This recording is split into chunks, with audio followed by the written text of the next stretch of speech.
जय माता दी प्यारे बच्चों, डिल्यूशन ऑफ पार्टनरशिप की नेक्स्ट क्लास में आपका स्वागत है। बेटा हमारी वर्कबुक का पेज नंबर 8.38 निकालो। आई रिपीट, हमारी वर्कबुक का पेज नंबर 8.38 निकालो। क्वेश्चन नंबर 14 बोलो। बेटा इस क्वेश्चन में हमने मेनली जर्नल एंट्रीज करनी है। क्या करनी है? Journal entries. और बोर्ड में इस चैप्टर से मेनली जर्नल एंट्रीज ही आती हैं। तो बेटा शुरू करते हैं। बहुत ही इंपॉर्टेंट क्वेश्चन जर्नल एंट्रीज का।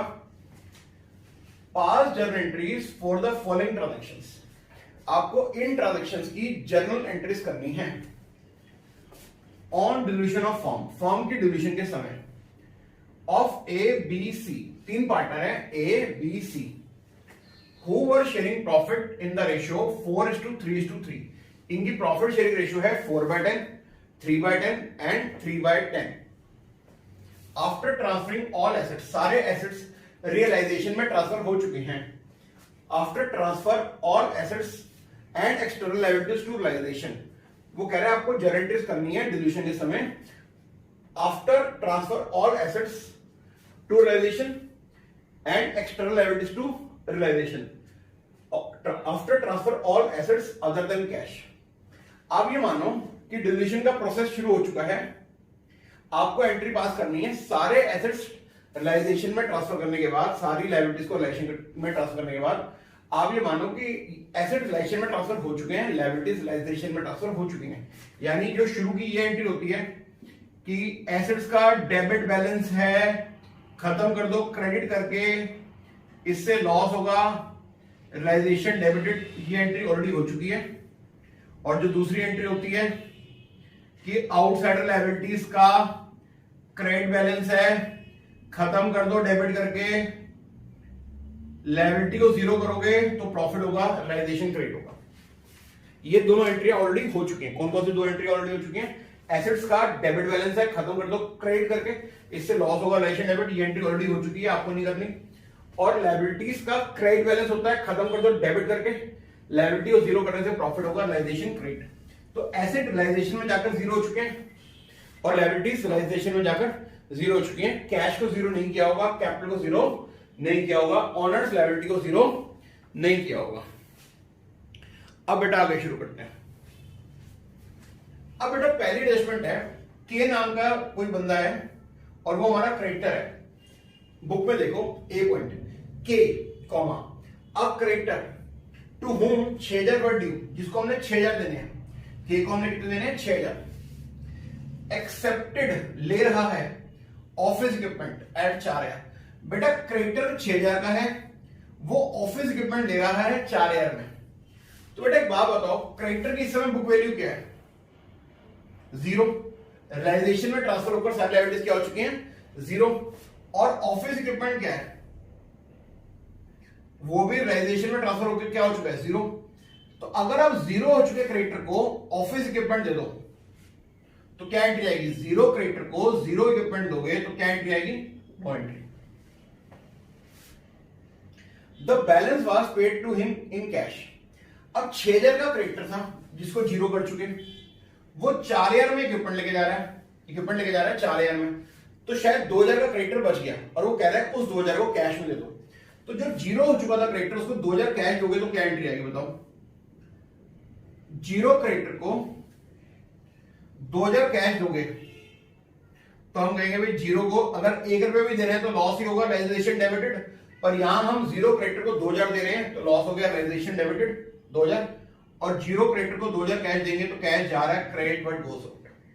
तो एक बार इस पॉइंट को दोबारा देख लेते हैं कि क्रेडिटर से 6,000 के जो हम 0 कर चुके हैं, इक्विपमेंट था 4,000 का जो हम 0 कर चुके हैं। कह रहे हैं 0 क्रेडिटर को इक्विपमेंट दे दो 4,000 में और बाकी कैश दे दो। तो अगर 0 हो चुके क्रेडिटर को 0 हो चुके इक्विपमेंट दोगे तो कोई एंट्री नहीं बनती, नो एंट्री लिख लो। और उसके बाद कह रहा है बैलेंस कैश दे दो। तो 6,000 क्रेडिटर 4,000 में तो लिखा है इक्विपमेंट ले गए, अभी भी उनको कितना देना है? 2,000। ये कह रहा है कैश दे दो, क्या एंट्री होगी?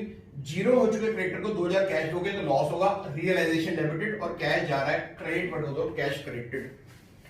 नोट करो इसको। 0 हो चुके क्रेडिटर्स को 2,000 दोगे तो लॉस होगा, रियलाइजेशन डेबिटेड और कैश जाएगा क्रेडिट व्हाट गोज आउट। और इससे पहले जीरो हो चुके क्रेडिटर को आपने जीरो हो चुका इक्विपमेंट भी दिया था, तो जीरो क्रेडिटर को जीरो इक्विपमेंट देने की कोई एंट्री पास नहीं होगी। यहां तक बच्चों डाउट है तो मेरे को फोन करो, कॉल करो, कोई डाउट है तो पूछ लो। मैं इस पॉइंट को मिटा रहा हूं, आप भी स्टिल करके नोट कर लो, रिवाइंड करके रिवाइज कर लो। चलिए अगला पॉइंट मैं आपके लिए बुक से पढ़ रहा हूं, आप देखिए बोर्ड से। बी पॉइंट है L, a creditor to whom 16,000 were due to be paid. L एक क्रेडिटर है जिसको आपने 16,000 देने हैं। Took over machinery at BCR, जिस क्रेडिटर को 16,000 देने हैं वो मशीनरी ले गया, ठीक है, टुक ओवर मशीनरी, कितने में ले गया machinery? At BCR. Balance paid by him in cash, बाकी उसने कैश में दे दिया। चलिए करिए इसकी एंट्री। क्रेडिटर कितने थे इस बार? भाई क्रेडिटर 16,000 थे जो आप जीरो कर चुके थे, वो मशीन लेके जा रहे हैं कितने में? बीसीआर में। तो मशीनरी किस समय बुक वैल्यू क्या है? जीरो। तो जीरो क्रेडिटर जिनकी बुक वैल्यू जीरो हो चुकी है, वो मशीन भी जो लेके जा रहे हैं उसकी बुक वैल्यू भी जीरो है। तो बुक्स में जो चीज जीरो है वो क्या लेके जा रही है? Zero item. तो लिख लीजिए इसकी नो एंट्री आएगी।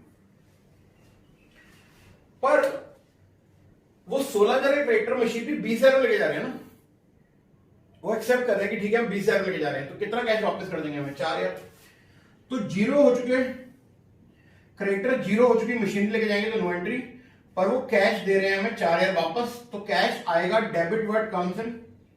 और जीरो मशीनरी के अगेंस्ट 4,000 मिल रहा है हमें। अगर जीरो मशीनरी के अगेंस्ट हमें 4,000 मिलेगा तो 4,000 का प्रॉफिट है, रियलाइजेशन क्रेडिटेड। क्रेडिटर कितने हैं? 16,000। मशीनरी कितने हैं? 20,000। इसको भी जीरो कर चुके हैं, इसको भी जीरो कर चुके हैं। जीरो हो चुके क्रेडिटर मशीनरी ले गए 20,000 में, और इन फुल सेटलमेंट लेके नहीं गए, उल्टा कह रहे हैं 20,000 में लेके जा रहे हैं, यानी 4,000 हमें वापस करेंगे। तो 16,000 क्रेडिटर 20,000 मशीन लेके जा रहे हैं तो 4,000 हमें वापस करेंगे। जीरो क्रेडिटर जीरो मशीन लेके जाएंगे तो उसकी तो कोई भी एंट्री नहीं होगी, पर उल्टा 4,000 वापस करेंगे तो कैश आएगा डेबिट वर्ड कम्स इन, और जीरो क्रेडिटर से 4,000 मिल गया तो प्रॉफिट हो गया, रियलाइजेशन क्रेडिटेड। तो लिखो बेटा, क्रेडिटर कितने थे अपनी बुक्स में? जीरो। वो क्या ले गए अपने से? जीरो हो चुकी मशीनरी। तो जीरो क्रेडिटर को जीरो हो चुकी मशीनरी दोगे तो उसकी कोई एंट्री पास मत कर देना। अच्छा, उसके बाद वो कह रहा है कि क्योंकि 16,000 क्रेडिटर 20,000 में मशीन लेके जा रहे हैं तो 4,000 लौटाएंगे। जब क्रेडिटर 4,000 लौटाएंगे तो कैश आएगा, debit what comes in, cash debit हो जाएगा, और जीरो क्रेडिटर से 4,000 मिलेगा तो प्रॉफिट होगा, रियलाइजेशन क्रेडिटेड। इसे स्टिल करके नोट करो, रिवाइंड करके नोट करो, कोई डाउट है तो फोन करके पूछो, मैं इसे स्टिल करके मिटा रहा हूं। प्यारे बच्चों, एक बार थर्ड पॉइंट देखो, सी पॉइंट देखो, please C point number C of question number 14। M N unrecorded creditor. बेटा एम जो है एक अनरिकॉर्डेड क्रेडिटर हैं 9,000 के, was paid by A at a discount of 10%। उनको ए नाम के पार्टनर ने 10% डिस्काउंट पर पे किया है। तो प्यारे बच्चों, अगर अनरिकॉर्डेड क्रेडिटर को 9,000 देने हैं और उन्हें 10% डिस्काउंट पर पे किया है, तो इसका मतलब ए नाम के पार्टनर ने 9,000 के अनरिकॉर्डेड क्रेडिटर को 10% लेस करके 8,100 में पे कर दिया है। अगर पार्टनर ए फर्म की लायबिलिटी पे करेगा तो फर्म पार्टनर ए को कंपनसेट करेगी उनके कैपिटल को बढ़ाकर क्रेडिट करके, और ये फर्म के पॉइंट ऑफ व्यू से लॉस है, रियलाइजेशन डेबिटेड। अगर पार्टनर ए फर्म की लायबिलिटी को पे करेगा, मेरे साथ से बोलो, पार्टनर ए फर्म की लायबिलिटी को पे करेगा, तो ये फर्म ए को कंपनसेट करेगी या नहीं करेगी? जवाब है अगर पार्टनर फर्म की लायबिलिटी को पे करेगा तो फर्म पार्टनर को कंपनसेशन जरूर देगी। ये फर्म के पॉइंट ऑफ व्यू से लॉस है, रियलाइजेशन डेबिट, और फर्म पार्टनर ए को कंपनसेशन कैसे देगी? पार्टनर ए के कैपिटल को बढ़ाकर क्रेडिट करके। दोबारा, एम एक अनरिकॉर्डेड क्रेडिटर है, उसे आपने 9,000 रुपये देने हैं, वाज पेड बाय ए पे कर रहा है 10% डिस्काउंट पर, तो 9,000 के क्रेडिटर को आपने 8,100 दिलवा दिए। फर्म अपनी लायबिलिटी पार्टनर के थ्रू पे करवाएगी, तो फर्म पार्टनर ए को कंपनसेट जरूर करेगी। तो क्योंकि फर्म को तो कंपनसेट करना ही पड़ेगा ना, इसलिए फर्म के पॉइंट ऑफ व्यू से लॉस है रियलाइजेशन डेबिट। क्यों? क्योंकि अनरिकॉर्डेड क्रेडिटर है यानी जीरो लायबिलिटी है। अनरिकॉर्डेड क्रेडिटर बुक्स पे ऑलरेडी जीरो है, जीरो लायबिलिटी को पे करवा रहे हैं तो लॉस हो गया, रियलाइजेशन डेबिटेड। मेरे साथ से बोलो, जीरो लायबिलिटी को पे करवा रहे हैं तो लॉस हो गया, रियलाइजेशन डेबिटेड। और ए के थ्रू पे करवा रहे हैं तो फर्म ए को कंपनसेट जरूर करेगी, ए के कैपिटल को बढ़ाकर क्रेडिट करके। मेरे साथ से बोलो, फर्म अपने क्रेडिटर्स को ए के थ्रू पे करवाएगी तो फर्म ए को कंपनसेट जरूर करेगी उसके कैपिटल को बढ़ाकर क्रेडिट करके, और ये फर्म के पॉइंट ऑफ व्यू से लॉस है, रियलाइजेशन डेबिटेड। प्यारे बच्चों, एक बात बताना चाहता हूँ, ये वाली वीडियो और अगली वाली वीडियो थोड़ी ख़राब लाइटनिंग में शूट हुई है, तो आपसे प्रार्थना है इस वीडियो को देखने के लिए और अगली वाली क्लास की वीडियो को देखने के लिए अपने मोबाइल में जो ब्राइटनेस है उसे फुल कर दो, तभी क्लास समझ आएगी, ठीक है। और मैं क्या करता हूँ, इस वीडियो के एंड में हाथ से लिखा हुआ सॉल्यूशन भी डाल देता हूँ इस वीडियो के एंड में, तो आप वहाँ से देख लेंगे जो पॉइंट नहीं क्या नाम दिक्कत है, जिस पॉइंट में दिक्कत आएगी। और वैसे क्वेश्चन लिखा हुआ हो सकता है थोड़ा छोटा नजर आए, ना दिखे, लेकिन जो एंट्रियाँ हैं वो मैंने बड़े करके लिखी हैं, तो वो आपको दिखाई दे जाएंगी, कोई दिक्कत की बात नहीं है। आप लोगों से प्रार्थना है, डी पॉइंट पढ़े बोर्ड से, मैं वर्कबुक से पढ़ रहा हूँ D point. The amount of sundry liabilities including creditor 2 lakh. हमारे ऊपर 2 लाख रुपए की लायबिलिटीज है जिसमें क्रेडिटर इंक्लूड है, appearing in the balance sheet. अब एक बात बताओ, ए पॉइंट में क्रेडिटर था 6,000 और बी पॉइंट में क्रेडिटर था 16,000, ठीक है। अब ध्यान देना, sundry liabilities including creditor in balance sheet कितने हैं? 2 लाख। इस वजह फर्स्ट पॉइंट में कितना क्रेडिटर था? 6,000, इसमें इंक्लूड था के 6,000, और सेकंड पॉइंट में क्रेडिटर इंक्लूड था एल 16,000, और थर्ड पॉइंट में जो क्रेडिटर था 20,000 का 9,000 का, वो तो अनरिकॉर्डेड था ना, वो तो इसमें इंक्लूड नहीं था ना, वो तो अनरिकॉर्डेड था ना। तो sundry liabilities including creditor in balance sheet 2 lakh है। इन सन्ड्री लायबिलिटीज में से के नाम का क्रेडिटर हम निपटा चुके हैं, एल नाम का क्रेडिटर भी हम निपटा चुके हैं, और ये जो 9,000 का क्रेडिटर था ये तो अनरिकॉर्डेड था, ये इसमें इंक्लूड ही नहीं है। तो रिमेनिंग क्रेडिटर देखो कितने हैं इसमें।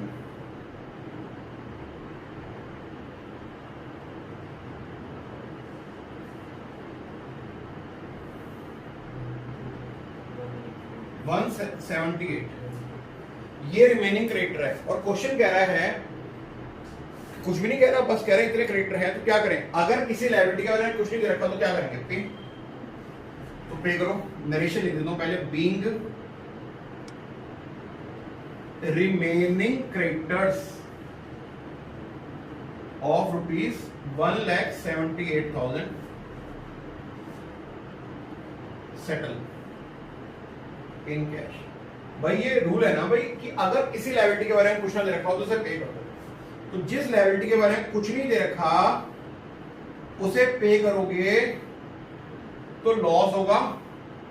लायबिलिटी तो सारी लाइसेंस में जा ही चुकी है ना, ऊपर लिखा होगा ना, after transfer all assets and external liabilities to realisation. सारी लायबिलिटीज रियलाइजेशन में तो ऑलरेडी जा चुकी है ना, तो जीरो हो चुके क्रेडिटर को अगर पे करोगे तो लॉस होगा, रियलाइजेशन डेबिटेड, और कैश जाएगा, क्रेडिट वर्ड गोज आउट। इस समय सारे क्रेडिटर रियलाइजेशन जाकर जीरो हो चुके हैं।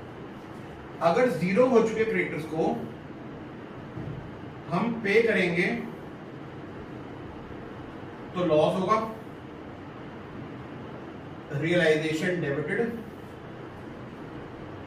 और जीरो हो चुके क्रेडिटर को पे करोगे तो लॉस होगा, रियलाइजेशन डेबिटेड, और कैश जा रहा है credit word goes. Kindly note, सभी क्रेडिटर प्यारे बच्चों 2 लाख के थे। आउट ऑफ 2 लाख के नाम का क्रेडिटर ऑलरेडी डील हो चुका है, एल नाम का क्रेडिटर ऑलरेडी डील हो चुका है, ये ए पॉइंट में डील हुआ था और ये बी पॉइंट में डील हुआ था, तो क्रेडिटर बचे हैं 178 के। इनके बारे में क्वेश्चन साइलेंट है, कुछ नहीं गिवन। तो अगर किसी क्वेश्चन में लायबिलिटी के बारे में क्वेश्चन रखा हो तो लायबिलिटी को जरूर पे करते हैं। तो लायबिलिटी को पे करोगे तो लॉस होगा रिलेशन डेबिट, जीरो लायबिलिटी हो चुकी है ना, जीरो लायबिलिटी को पे करोगे तो लॉस होगा रिलेशन डेबिट, और लायबिलिटी पे करने में कैश जा रहा है क्रेडिट पर दो। स्टिल करके नोट करो, रिवाइंड करके नोट करो, फिर आगे चलते हैं। और एम नाम का करेक्टर जो सी पॉइंट में था ना, एम नाम का करेक्टर, वो इसमें से लेस नहीं कर सकते, वो तो अनरिकॉर्डेड था, इसमें इंक्लूड ही नहीं था, तो उसे इसमें से माइनस नहीं कर सकते आप। कृपया अगला पॉइंट पढ़िए। एन अनरिकॉर्डेड कंप्यूटर है 5000 का, अनरिकॉर्डेड कंप्यूटर 5000 का है, यानी कि वो बुक्स में रिकॉर्डेड नहीं है, यानी उसकी बुक वैल्यू ऑलरेडी जीरो है, जीरो करने की जरूरत भी नहीं पड़ेगी। Was taken over by B at 10% discount, उसे बी 10% डिस्काउंट पे लेगा। अगर 5000 का कंप्यूटर बी नाम का पार्टनर 10% डिस्काउंट में ले गया तो कितने में ले गया? 4500 में। जीरो हो चुका एसेट आपने पार्टनर बी को 4500 में बेच दिया। अब जीरो एसेट अगर 4500 में बिकेगा तो आपके फर्म के पॉइंट ऑफ व्यू से प्रॉफिट है, रियलाइजेशन क्रेडिट हो जाएगा। और पार्टनर बी अगर कंप्यूटर लेके जा रहा है तो उसे कहो भाई पैसे निकाल, मुफ्त में थोड़ी देंगे तेरे कंप्यूटर, 4500 निकाल, वो कहेगा मेरे अकाउंट से काट लो, तो बी के कैपिटल अकाउंट से 4500 काट लो कंप्यूटर का। जीरो कंप्यूटर है, अनरिकॉर्डेड है ना, तो बुक्स में अनरिकॉर्डेड होने के कारण जीरो है इसकी बुक वैल्यू ऑलरेडी। तो जीरो हो चुका कंप्यूटर आपने बी को 4500 में दे दिया। अगर जीरो एसेट बी को 4500 में दोगे तो फर्म के पॉइंट ऑफ व्यू से ये प्रॉफिट है, रियलाइजेशन क्रेडिट हो जाएगा। और बी को कहो भाई तू हमारा कंप्यूटर 4500 में लेके जा रहा है तो 4500 निकाल, वो कहेगा मेरे अकाउंट से काट लो, तो बी के कैपिटल से 4500 काट लो, उसके कैपिटल को घटाकर दे दो। तो जीरो एसेट आपने बी को 4500 में बेचा, आपको प्रॉफिट हो गया, रियलाइजेशन क्रेडिट, और बी से 4500 ले लो उसकी कैपिटल को घटाकर डेबिट करके। ठीक है, तो सब बच्चे मेरे साथ से बोलेंगे, बी को 4500 में कंप्यूटर बेचेंगे तो बी से पैसे ले लो उसके कैपिटल को घटाकर डेबिट करके, और जीरो एसेट आपने 4500 में बेच दिया तो फर्म के पॉइंट ऑफ व्यू से ये प्रॉफिट है, रियलाइजेशन क्रेडिट हो जाएगा। प्यारे बच्चों, आपसे प्रार्थना है एफ पॉइंट पढ़ो। C's loan 10,000 was discharged along with accrued interest 200 not yet recorded. बेटा सी का लोन है कोई, अब पार्टनर का लोन है, ये तो डेफिनेटली रिकॉर्डेड होगा, पर उसका जो एक्रूड इंटरेस्ट है, उस पर आउटस्टैंडिंग इंटरेस्ट है, वो अभी रिकॉर्डेड नहीं था। 10,000 का C's loan unrecorded accrued interest के साथ डिस्चार्ज कर दिया गया। सी का लोन कितना है? फर्म ने सी से लोन ले रखा होगा 10,000, वो डिस्चार्ज कर दिया गया, किसके साथ? उस लोन पे जो एक्रूड इंटरेस्ट था, उस लोन पे जो आउटस्टैंडिंग इंटरेस्ट था 200 रुपए, उसके साथ। पर ये जो आउटस्टैंडिंग इंटरेस्ट था ये बुक्स में रिकॉर्ड नहीं था। तो इसकी हम कंबाइन एंट्री भी कर सकते हैं, अलग अलग भी कर सकते हैं। पहले अलग अलग करके दिखाता हूं, फिर कंबाइन भी करता हूं। Partner C loan recorded liability होती है बेटा, क्योंकि रियलाइजेशन में सिर्फ आउटसाइडर लायबिलिटीज को ट्रांसफर करके जीरो किया जाता है। अगर पार्टनर सी लोन को डिस्चार्ज करोगे तो सीज लोन नाम की लायबिलिटी घटेगी डेबिट में, और पार्टनर सी लोन को डिस्चार्ज करने से कैश जाएगा क्रेडिट में 200। अगर आप पार्टनर सी लोन को पे करोगे तो पार्टनर लोन नाम की लायबिलिटी घटेगी डेबिट में और कैश जाएगा क्रेडिट में 200। अब जो सी ने हमारी फर्म को लोन दे रखा था उस पर कुछ इंटरेस्ट एक्रूड था। यहां पे एक्रूड का मतलब एसेट वाला इंटरेस्ट नहीं है, यहां पे एक्रूड इंटरेस्ट का मतलब है आउटस्टैंडिंग इंटरेस्ट ऑन लोन। इस लोन पर इंटरेस्ट अनपेड था जो हमने रिकॉर्ड भी नहीं कर रखा था, नॉट येट रिकॉर्डेड लिखा हुआ है, वो भी इस लोन के साथ डिस्चार्ज किया गया है, वो भी लोन के साथ चुकाया गया। तो अगर इस लोन पर इंटरेस्ट बनता था जो हमने अभी तक पे नहीं किया है और अब पे कर रहे हैं डिल्यूशन के समय, तो क्या एंट्री आएगी? Unrecorded accrued interest, unrecorded outstanding interest नाम की जो लायबिलिटी है वो एक जीरो लायबिलिटी है। अगर आप जीरो लायबिलिटी को पे करोगे तो ये फर्म के पॉइंट ऑफ व्यू से एक्सपेंस है, रियलाइजेशन डेबिटेड, और कैश जा रहा है क्रेडिट पर 200। एक बार दोबारा देख लेते हैं। हमारी फर्म ने सी से लोन ले रखा है, उस पे इंटरेस्ट एक्रूड है का यहाँ पे मतलब है, उस पे इंटरेस्ट अनपेड है और ऊपर से क्लियरली मेंशन है, ये रिकॉर्डेड नहीं है। तो आउटस्टैंडिंग अनरिकॉर्डेड इंटरेस्ट को चुकाया गया 200 रुपए। अगर ये अनरिकॉर्डेड इंटरेस्ट है तो इसकी बुक वैल्यू 0 है। 0 लायबिलिटी को चुकाएंगे तो लॉस होगा रियलाइजेशन डेबिटेड, और 0 लायबिलिटी को चुकाया लॉस हो गया रियलाइजेशन डेबिटेड, और कैश जा रहा है क्रेडिट पर 2। प्यारे बच्चों, इसके अतिरिक्त सी का जो लोन है वो आउटसाइडर लायबिलिटी नहीं है, सी का जो लोन है वो ओनर्स लायबिलिटी है, उसको भी चुकाओ। अगर पार्टनर सी के लोन को चुकाओगे तो सीज लोन नाम की लायबिलिटी घटेगी डेबिट में। अगर पार्टनर सी के लोन को चुकाओगे तो पार्टनर सीज लोन नाम की लायबिलिटी घटेगी डेबिट में, और कैश जा रहा है क्रेडिट पर 200। अब यहां पर कोई बच्चा ये सोच सकता है कि हम रियलाइजेशन डेबिट क्यों नहीं कर रहे। रियलाइजेशन तो तब डेबिट करते हैं ना अगर मैं बोलूंगा कि 0 लायबिलिटी को पे कर दिया, लॉस हो गया रियलाइजेशन डेबिट। अगर मैं बोलूं कि 0 लायबिलिटी को 10,000 दे दिया तो लॉस हो गया रियलाइजेशन डेबिट। पर यहां पर पार्टनर का लोन है, सिर्फ एक्सटर्नल लायबिलिटीज को 0 करते हैं, लिखा भी हुआ है, सिर्फ एक्सटर्नल लायबिलिटीज को रियलाइजेशन में ट्रांसफर करके 0 किया होगा। ये पार्टनर्स लायबिलिटी है, इसको रियलाइजेशन में ट्रांसफर करके 0 नहीं किया होगा। तो ये 0 लायबिलिटी नहीं है, ये 10,000 की लायबिलिटी है। तो 10,000 की लायबिलिटी को 10,000 दोगे तो कोई लॉस नहीं होगा। अगर 10,000 मेरे साथ बोलेंगे तो बच्चे, अगर 10,000 की लायबिलिटी को 10,000 देंगे तो कोई लॉस नहीं होगा। तो अगर पार्टनर सी लोन चुकाएंगे तो लोन नाम की लायबिलिटी घटेगी डेबिट में 10,000, और लोन चुकाने में कैश जा रहा है क्रेडिट पर 200, कैश क्रेडिट हो जाएगा। अब इसके ऊपर एक अनरिकॉर्डेड इंटरेस्ट था जो अनपेड था, एक्रूड इंटरेस्ट बोल रहे हैं उसको। तो अनरिकॉर्डेड एक्रूड इंटरेस्ट पे करेंगे, जो बुक्स में अनरिकॉर्डेड है, बुक्स में 0 है, तो 0 लायबिलिटी को पे करेंगे तो लॉस होगा रिलेशन डेबिट टू कैश। अब एक बच्चे ने कहा सर एक्रूड इंटरेस्ट तो एसिड होता है, ऐसा नॉर्मली होता है, पर अगर हम इनकम के साथ एक्रूड वर्ड लगाएंगे तो वो एसिड बन जाती है एक्रूड इनकम, और एक्सपेंसेस के साथ अगर एक्रूड वर्ड लगाया जाएगा तो वो आउटस्टैंडिंग एक्सपेंसेस लायबिलिटी बन जाती है।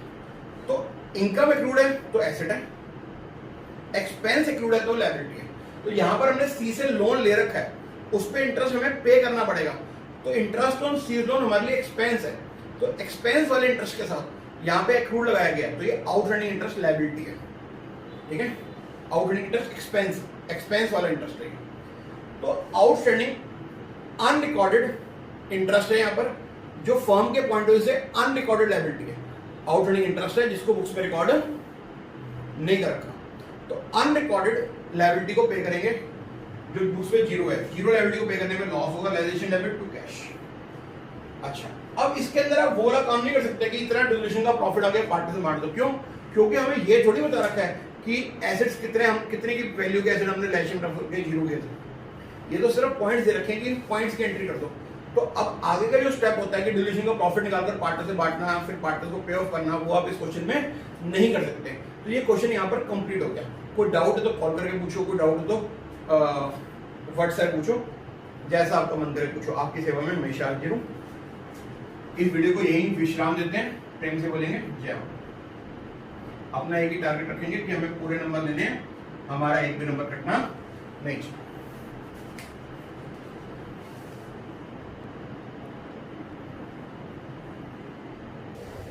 प्यारे बच्चों, एक बार दोबारा देखो कि जो एक्रूड इंटरेस्ट है 2000 का और वो लिखा है अनरिकॉर्डेड है, इसका मतलब ये है कि हमने जो लोन ले रखा है उस पे इंटरेस्ट बनता है पे करने के लिए, पर अभी तक ना तो हमने पे किया है, लिखा है एक्रूड यानी पे नहीं किया, और ऊपर से क्लियरली नीचे लिखा हुआ है क्या, नॉट येट रिकॉर्डेड, यानी वो बुक्स में रिकॉर्ड भी नहीं है। तो ये आउटस्टैंडिंग इंटरेस्ट है, पहली बात लायबिलिटी है, और पर ये लायबिलिटी रिकॉर्डेड नहीं है। लायबिलिटी क्यों है? क्योंकि इंटरेस्ट पे करना ड्यू हो गया पर पे किया नहीं है, इसलिए पे तो करना ही पड़ेगा, तो लायबिलिटी है, पर not yet recorded in the books, पर इस लायबिलिटी को रिकॉर्ड बुक्स में नहीं कर रखा। तो अब जो 0 लायबिलिटी है, क्यों 0 है बताओ? क्योंकि बुक्स में रिकॉर्ड ही नहीं हो रखी, तो बुक्स में ये 0 लायबिलिटी है। 0 लायबिलिटी को 200 रुपए कर दो, लॉस हो गया रिलेशन डेबिट। 0 को 200 दिया तो लॉस हो गया रिलेशन डेबिट, और लायबिलिटी को चुकाने में कैश चला गया क्रेडिट पर 200। ये अनरिकॉर्डेड इंटरेस्ट है, ये आउटस्टैंडिंग अनरिकॉर्डेड इंटरेस्ट है जो बुक्स में रिकॉर्ड नहीं हो रखी लायबिलिटी। तो अनरिकॉर्डेड लायबिलिटी को पे करोगे तो लॉस होगा रिलाइजेशन डेबिट, क्योंकि अनरिकॉर्ड लायबिलिटी की बुक वैल्यू पहले जीरो होती है, तो जीरो अनरिकॉर्ड लायबिलिटी को पे करोगे तो लॉस होगा रिलाइजेशन डेबिटेड, और कैश तो जा ही रहा है, क्रेडिट पर दो तो कैश क्रेडिट हो गया। और इसके अलावा लोन भी तो चुकाया था, पार्टनर सी का लोन जीरो नहीं किया हुआ रिलाइजेशन ट्रांसफर के, रिलाइजेशन में सिर्फ आउटसाइड लायबिलिटी ट्रांसफर करते हैं, ये तो ऑनर्स लायबिलिटी है, इसे ट्रांसफर रिलाइजेशन में नहीं कर रखा, तो इसे बिना रिलाइजेशन के हेल्प के पे करेंगे। तो पार्टनर सी के लोन को पे करने की आपने ऊपर की एंट्री पढ़ी है, लिखी है, पढ़ लो। पार्टनर सी के लोन को चुकाएंगे तो पार्टनर सी लोन नाम की लायबिलिटी घटेगी डेबिट में टू कैश। कोई डाउट है तो कॉल करके पूछो, व्हाट्सएप पूछो। जय माता दी।